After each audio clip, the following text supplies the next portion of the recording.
Coding for Dave. तो आज की वीडियो में हम कंटिन्यू कर रहे हैं हमारी रिएक्ट नेटवर्क की सीरीज।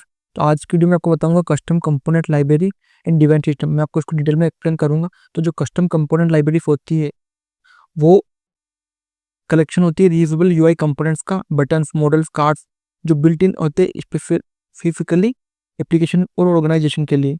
जो कि कंपोनेंट्स होते हैं, फर्स्ट होता है consistently style, maintainable and scalable, abstracted for business logic और यूज्ड अक्रॉस मल्टीपल प्रोजेक्ट्स।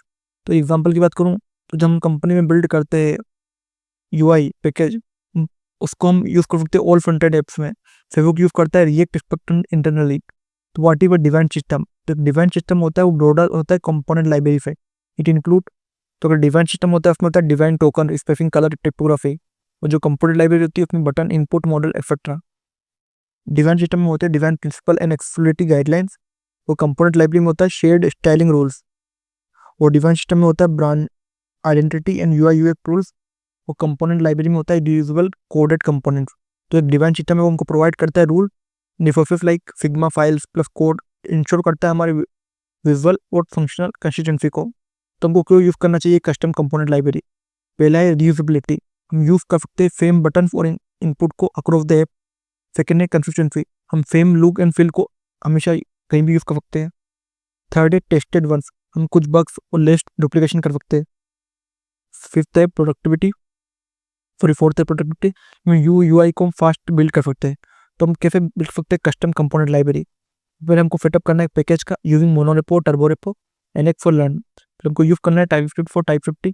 फिर हमको यूज करना है रोलअप, वीट और वेबपैक बंडल करने के लिए लाइब्रेरी को। हमको चूज करना है एक styling method, style component, emotion, टेलेट, सीजन मॉडल। वो क्रिएट करना है कंसिस्टेंट बेस स्टाइल टोकन्स। फिर हमको कंपोनेंट को एक स्ट्रक्चर में देना है।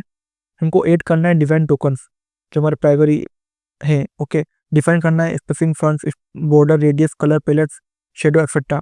और यूज करना है सीएसएस को हमको जेएफ में और सीएसएस वेरिएबल्स में। फिर हमको डॉक्यूमेंट करना है कंपोनेंट को, हमको यूज करना है स्टोरी बुक को बिल्ड करने के लिए, टेस्ट करने के लिए कंपोनेंट्स को आइसोलेशन में। फिर हमको ऐड करना है यूवेव example, props and accessibility and notes. जो बेस्ट प्रैक्टिस क्या क्या है? पहली एटॉमिक डिवाइड, हम बिल्ड करते हैं smallest button and complex model. Accessibility में हम यूज करते हैं सिमेंटिक एस्टीमेल और एरिया जब हमको जरूरत पड़ती है। थर्ड वर्जनिंग, हम यूज करते हैं सिमेंटिक वर्जनिंग लीफेफ के लिए।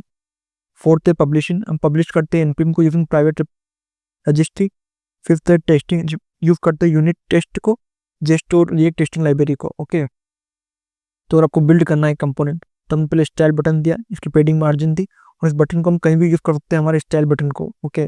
तो टूल्स कौन कौन से यूज करते हैं? पहला होता है स्टोरी बुक जो कंपोनेंट प्रीव्यू और डॉक्यूमेंटेशन के लिए, टाइपस्क्रिप्ट टाइप50 के लिए, Jest plus React testing library testing के लिए, रोलअप प्लस लाइब्रेरी बंडलिंग के लिए, सिग्मा डिवाइन कोलैबोरेशन के लिए और क्रोमेटिक विजुअल रिग्रेशन टेस्टिंग के लिए। तो एग्जांपल की बात करूँ डिवाइन सिस्टम की, जो ओपन सोर्स है जैसे Chakra UI, Radix UI, material UI, Adobe spectrum, ये सारे ओपन फॉर डिवाइन सिस्टम है और यूआई जिसको हम यूज करते हैं। तो इस वीडियो में आपको एक्सप्लेन करा कस्टम कंपोनेंट लाइब्रेरीज और डिवाइन सिस्टम। तो अगर आपको इस वीडियो से कुछ भी डाउट है तो कमेंट करो और इसी तरह के और वीडियो देखने के लिए कोडिंग फॉर डेव को सब्सक्राइब करो। Thank you for watching.